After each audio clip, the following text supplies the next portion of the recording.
Hello. Hello, and welcome to my channel, Threat to Thriving Incorporated.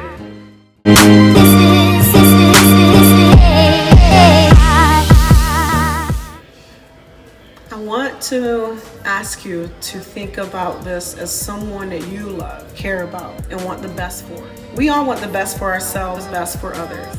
So let's work together. Just like you want to think about this. And since I have the murder mystery dinner training coming up, I'm going to push this one out there.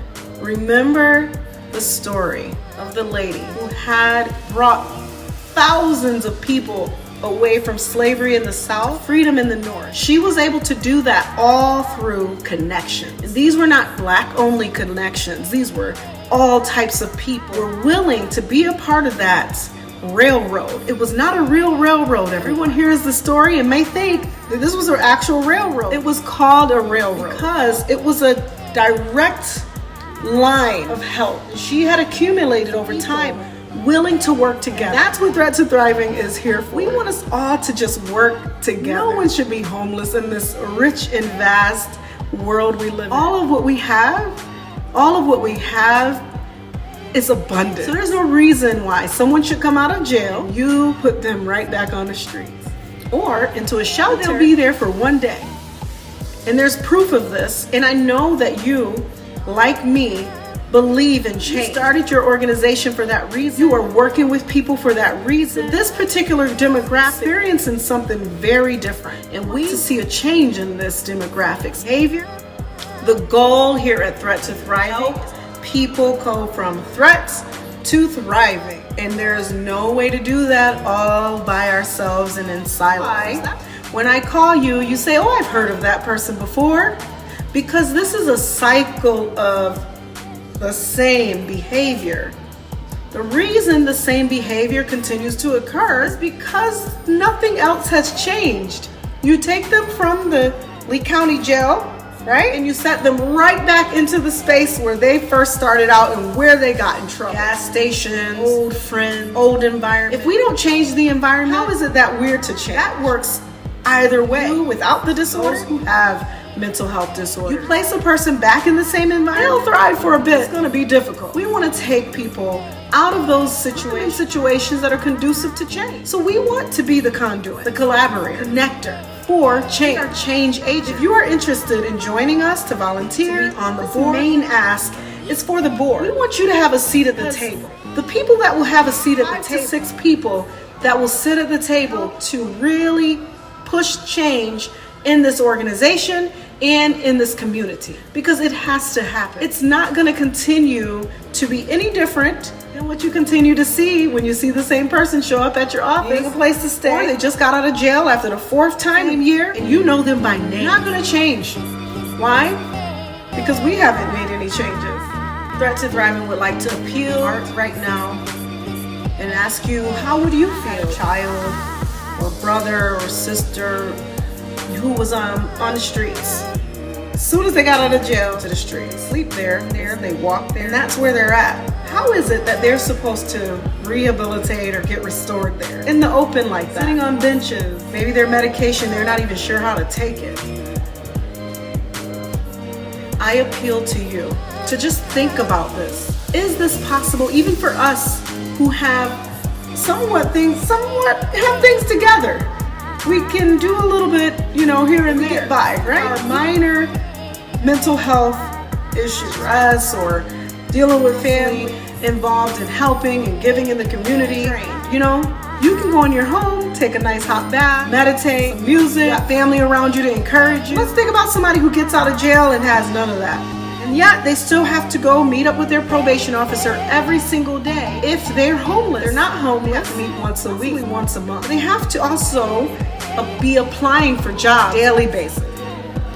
I welcome you to have a seat at my table. I need volunteers. Mostly what I need is someone willing to use their skills, expertise, ideas, thoughts, and beliefs and bring that vision to Threat to Thrive. So we can take these men from a threat to thriving. Crimes people are getting arrested for, such as loitering, substance on them to use, substance not sell, also come up, such as eluding an officer without violence, as well missing curfew, things of that nature. Just so you know, these are all called punitive crimes. In addition to that, they can also be felonies of 3rd degree, 1st degree, misdemeanors of 1st and 2nd degree, and simply keep them in jail for about 150 days. Just in case you didn't know.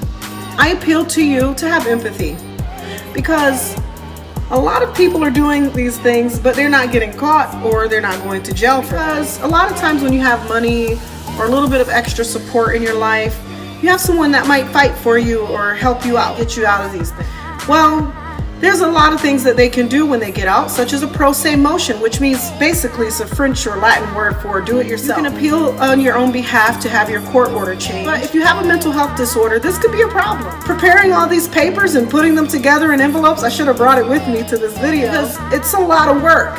And that's what Threat to Thriving is. We're making phone calls, we're checking in, we are working with family, doing it all so that these young men can have an actual chance at life and get rehabilitated, restored. That way they can go from threats to thriving. Check us out at threattothriving.org. I sit at this kitchen table because I am appealing to those who want a seat at the kitchen table. Whoever is interested and there's a good alignment and synergy with joining our team, in need of a board of 4 to 6 people.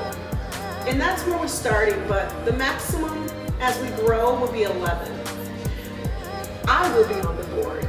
I see this organization being grand and big and beautiful. I see the men who come out of jail having housing. From the day they walk out of the jail, they have a place to go home to for at least 60 to 90 days without a ton of rigorous rules and expectations. But accountability,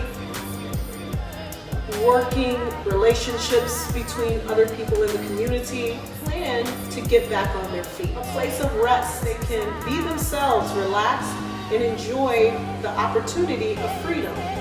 Threat to Thriving is specific to county jails. And right now we're starting here in Lee County, where there are punitive crimes that people get arrested for. And when we say punitive, literally the root word of that is puny or petty, or just silly things that socially that should not be done, right? Hello everyone. I want to offer you an opportunity to have a seat at the table. I don't know if you heard that one podcast where Michelle Obama was talking about how she had a kitchen table. That kitchen table was the space where she talked about the most deepest, most heart-wrenching things in her life, and the things that really mattered to her, in a place where she could kind of not take the high road sometimes, but also work out the details of, circumstances that were presenting itself in her life. My request to you today is that you consider working with Threat to Thriving partner as either a corporate partner or as a sponsor, as a fiduciary on our board.